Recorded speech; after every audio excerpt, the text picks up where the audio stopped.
Assalamualaikum warahmatullahi wabarakatuh. Alhamdulillah wassalatu wassalamu ala Rasulillah. Asyhadu an la ilaha illallah wa asyhadu anna Muhammadan abduhu wa rasuluh. Amma ba'du.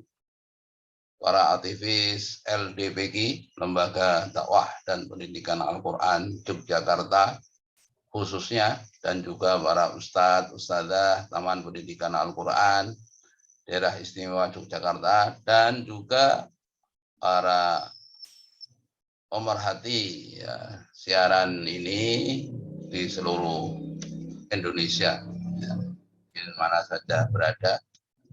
Alhamdulillah kita ketemu lagi untuk ngaji bareng LDPQ.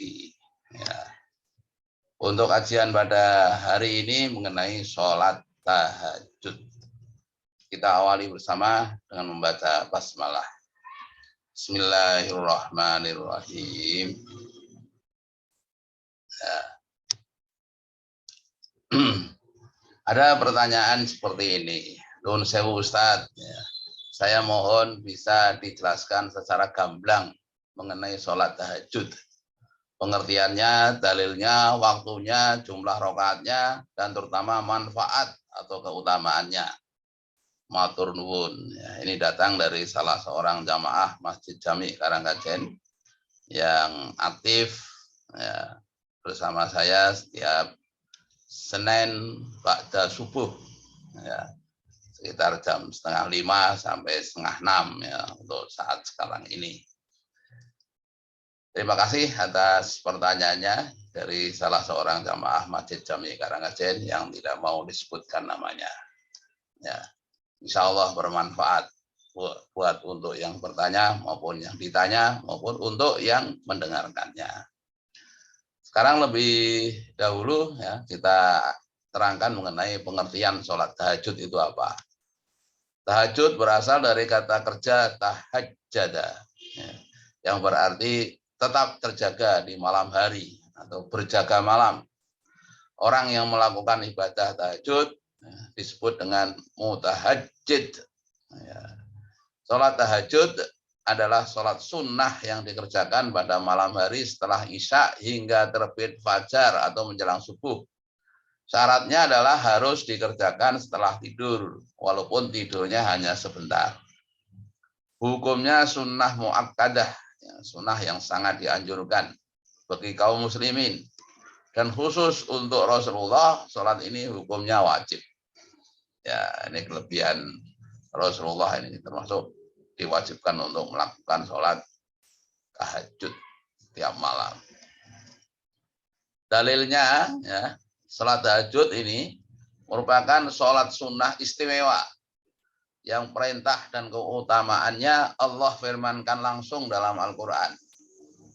Tidak ada sholat sunnah lain yang tercantum dalam Al-Quran sebagaimana sholat ini, yaitu surat Al-Isra ayat 79. A'udzu billahi minasyaitonir rajim wa minal laili fatahajjad bihi nafilatal lak asa ayyab'asaka rabbuka maqaman mahmuda. Dan pada sebagian malam hari bertahajudlah kamu, ya, kamu Muhammad Rasulullah, ya, sebagai suatu ibadah tambahan bagimu. Mudah-mudahan Tuhanmu mengangkat kamu ke tempat yang terpuji. Kemudian juga Rasulullah SAW menegaskan bahwa sholat sunnah itu, ya, sholat sunnah tahajud ini sholat sunnah yang istimewa, paling utama. Bagaimana kita ketahui bahwa sholat sunnah itu kan ada bermacam-macam. Antara lain ada sholat sunnah rawatib, ya, setiap ba'da atau sebelum sholat 5 waktu. Ya. Ada sholat sunnah tahiyatul masjid, ada sholat duha, ya, dan lain-lain. Namun sholat tahajud yang juga disebut qiyamul lail merupakan sholat sunnah yang paling utama. Sebagaimana sabda Rasulullah SAW, hadis riwayat An-Nasai, afdolus sholati, yang seutama-utama sholat ba'dal faridoti, setelah sholat fardu, qiyamul lail adalah sholat malam. Sekarang mengenai waktu. Ya. Sholat tahajud adalah sholat sunnah yang dikerjakan setelah tidur. Waktunya terbentang, mulai ba'da isya hingga sebelum terbit fajar. Dengan didahului tidur. Dan waktu paling utamanya adalah di sepertiga malam yang terakhir. Ia kadang juga disebut sebagai qiyamul lail atau sholat lail. Namun tidak semua qiyamul lail atau sholat lail adalah sholat tahajud. Jika seseorang melakukan sholat sunnah di malam hari sebelum tidur, maka masuk dalam kategori qiyamul lail atau sholat lail. Nah, ini kalau misalnya waktu 24 jam itu dibagi menjadi 4, nah, ini yang putih ini katakanlah waktu siang hari, ya. Kemudian sepertiga malam pertama, ini yang hijau.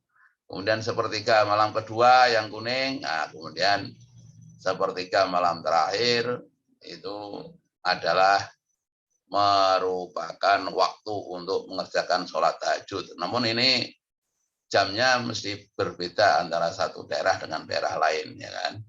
Ya, sekarang misalnya di Jogja ini sholat subuh jam 4 kurang, ya. Azan subuh jam 4 kurang, ya.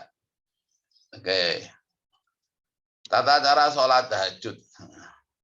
Tata cara sholat tahajud pada dasarnya sama dengan sholat sunnah pada umumnya. Sebelum sholat disyaratkan suci dari hadas kecil atau wudhu, ya, dan harus hadas besar, harus suci dari hadas besar, suci badan, pakaian dan tempat dari najis, menutup aurat dan menghadap kiblat. Said Sabiq dalam kitab fikih sunnahnya menjelaskan hendaklah sebelum tidur berniat untuk bangun sholat tahajud, sehingga jika ia tertinggal tidak bisa bangun, ya, karena terlalu lelap tidurnya, tetap mendapat pahalanya. Nah, ini istimewanya, ya, karena niat itu di dalam Islam itu sangat penting. Orang yang sudah punya melakukan niat baik sudah dicatat sebagai suatu kebaikan. Nah, apalagi kemudian sampai terlaksana, nah itu kebaikan lagi juga. Berbeda dengan kalau punya niat buruk, itu belum dicatat sampai ia melakukannya. Nah, ini alhamdulillah, ya. Oke. Berapa jumlah rakaatnya? Sholat tahajud dikerjakan 2 rakaat salam, 2 rakaat salam, ya. Boleh juga 4 rakaat salam, 4 rakaat salam. Para ulama berbeda pendapat mengenai batasan jumlah rakaatnya. Ada yang membatasi 8 rakaat, ada yang membatasi 10 rakaat, misalnya juga ada yang 12, beda-beda antara satu ulama yang lain. Namun banyak yang berpendapat jumlah rakaatnya tidak dibatasi, jadi berapapun boleh. Ya. Rasulullah sendiri kadang mengerjakannya 11 rakaat termasuk witir, dan kadang 13 rakaat termasuk witir. Ya, hadis Aisyah menyatakan demikian itu, dan kata Siti Aisyah, jangan tanya panjangnya dan bagusnya sholat malamnya Nabi, begitu. Syekh Wahbah Az-Zuwaili dalam fikih Islam wa adillatuhu menjelaskan juga sunnah mengawalinya dengan 2 rakaat ringan, begitu, ya. Nah, ini perlu sholat tahajud itu kita melakukan persiapan-persiapan, antara lain setelah melakukan ibadah sholat isya pasang alarm, ya, atau yang sejenisnya, ya, sejenisnya itu monggo lah, ini masing-masing bisa beda. Sejenisnya itu mungkin juga, ya, pesan kepada temannya, ya, tolong nanti saya dibangunkan, saya mau tahajud misalnya, itu kan juga termasuk alarm itu, ya. Kemudian jangan berangkat tidur terlalu malam. Kalau berangkat tidur terlalu malam nanti membuat malas untuk bangun sholat tahajud. Nabi sendiri itu kalau berangkat tidur itu meruput, meruput, ya. Kalau bangun tidur juga meruput, begitu, ya. Meruput itu cepat-cepat berangkat tidur, itu namanya meruput, ya. Usahakan untuk melakukan sholat tahajud di rumah, ya. Memang Rasul mengerjakan sholat tahajud itu selalu di rumah. Siapkan tempat yang bersih, nyaman dan tenang, ya. Oke. Berpakaian yang bersih, rapi, dan penuh penghormatan kepada Allah Subhanahu wa taala.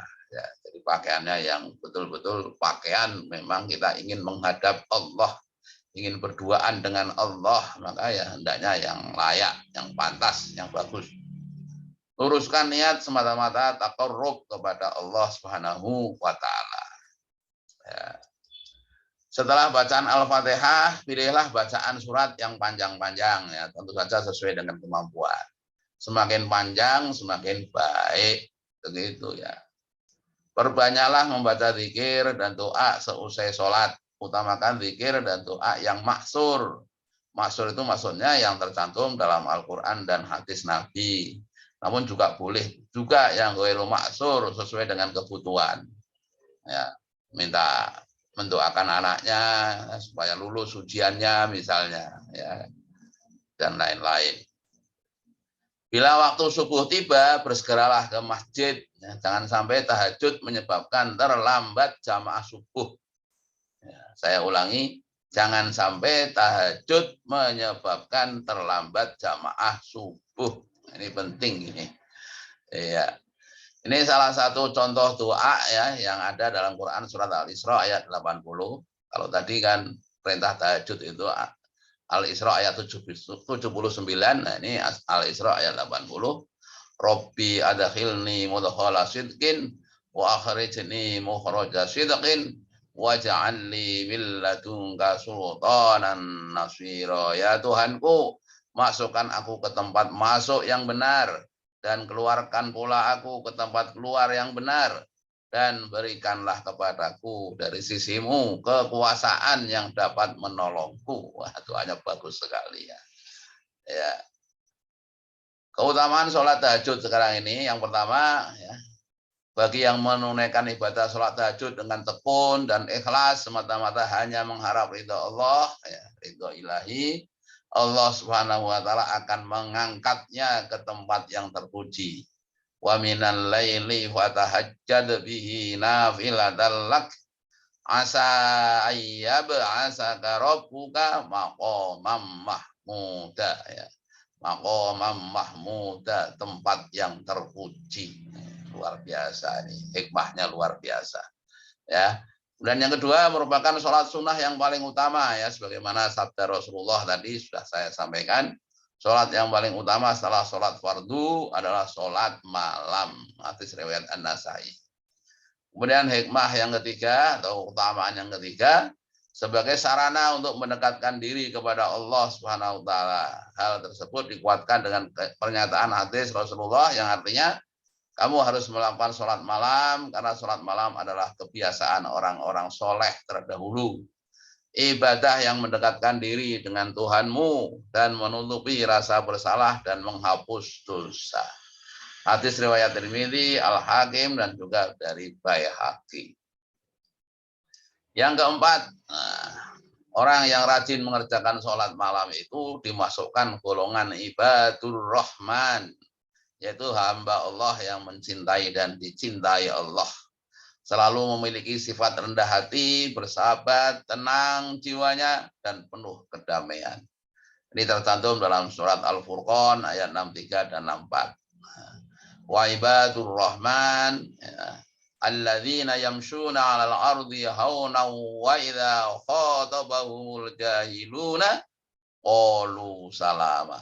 Adapun hamba-hamba Tuhan yang Maha Pengasih itu adalah orang-orang yang berjalan di bumi dengan rendah hati, dan apabila orang-orang bodoh menyapa mereka dengan kata-kata yang menghina, mereka mengucapkan salam ya, maksudnya membalasnya dengan baik ya, dengan tetap ya, penuh dengan menghormati ya, salam itu damai ya, tidak kemudian dibalas dengan kejahatan ya. Walladzina yabituna li rabbihim sujjatan wa qiyama, dan orang-orang yang menghabiskan waktu malam itu beribadah kepada Tuhan mereka dengan bersujud dan berdiri sholat, maksudnya ya. Oke. Yang kelima, menjadi terapi pengobatan untuk berbagai penyakit, baik penyakit jasmani maupun rohani. Orang yang membiasakan diri untuk tahajud akan memiliki daya tahan tubuh sehingga tidak mudah terserang penyakit. Ya, seperti yang disebutkan dalam salah satu hadis, lakukan sholat malam karena itu adalah tradisi orang-orang soleh sebelummu. Sarana mendekatkan diri kepada Allah, mencegah dosa, menghapus perbuatan salah, dan mencegah segala macam penyakit dari tubuh. Maka kata nyanyian itu ya, tombo ati iku limo ing warnane. Antara lain kan dikir wengi ingkang suwe, artinya sholat malam yang sebenar-benarnya, yang baik, yang khusyuk, itu sebagai tombo hati. Oke. Yang keenam, sebagai orang yang spesial di mata Allah. Siapapun yang melakukan sholat tahajud akan terlihat sebagai orang yang spesial di mata Allah. Karena sholat ini dilakukan pada malam hari dan merupakan waktu yang spesial bersama Allah. Di saat orang lain tertidur pulas. Ya. Allah berfirman dalam Quran surat At-Tur ayat 48 dan 49. Wasbir li hukmi rabbika fa innaka bi ayunina wasabbih bihamdi rabbika hina taqum. Dan bersabarlah wahai Muhammad menunggu ketetapan Tuhanmu karena sesungguhnya engkau berada dalam pengawasan kami, ya, kami Allah, dan bertasbihlah dengan memuji Tuhanmu ketika engkau bangun. Wa minal laili fasabbihhu wa idbaron nujum. Dan pada sebagian malam bertasbihlah kepadanya, dan juga pada waktu terbenamnya bintang-bintang pada waktu fajar. Yang ketujuh, orang yang membiasakan sholat ini Allah akan memudahkan urusannya, selalu memberi solusi bila ada kesulitan dan menolongnya. Rabbi adkhilni mudkhala sidqin wa akhrijni mukhraja sidqin waj'alni min ladunka sultanan nasira. Ya Tuhanku, masukkan aku ke tempat masuk yang benar dan keluarkan pula aku ke tempat keluar yang benar, dan berikanlah kepadaku dari sisimu kekuasaan yang dapat menolongku. Al-Isra ayat 80. Yang kedelapan, sholat ini merupakan salah satu kunci masuk surga. Sebagaimana sabda Rasulullah, ya ayuhan nas, wahai manusia, afsus salam, tebarkanlah salam. Wa ad'imut ta'am, dan berikanlah makan orang-orang miskin. Wasilul arham, dan sambunglah kerabat, ya, silaturahim. Wasallu bil laili, dan sholatlah di waktu malam. Wan nasu niyamun, saat para manusia tertidur. Tadkhulul jannata bisalam, maka engkau akan masuk surga dengan penuh kedamaian. Ya. Inilah referensi yang saya gunakan, ya. Demikianlah yang saya sampaikan. Apabila ada perbedaan pendapat di antara para pemirsa, para pendengar, ya, tentu itu hal yang biasa. Beda pendapat itu memang hal yang biasa terjadi. Ya, wallahu a'lam bishawab, hanya kepada Allah lah, ya, segala kebenaran itu datang, dan Allah lah yang maha tahu mana yang paling benar. Ya. Saya kira ini yang bisa saya sampaikan, ya. Cukup sekian. Wabillahi taufiq wal hidayah. Wassalamualaikum warahmatullahi wabarakatuh.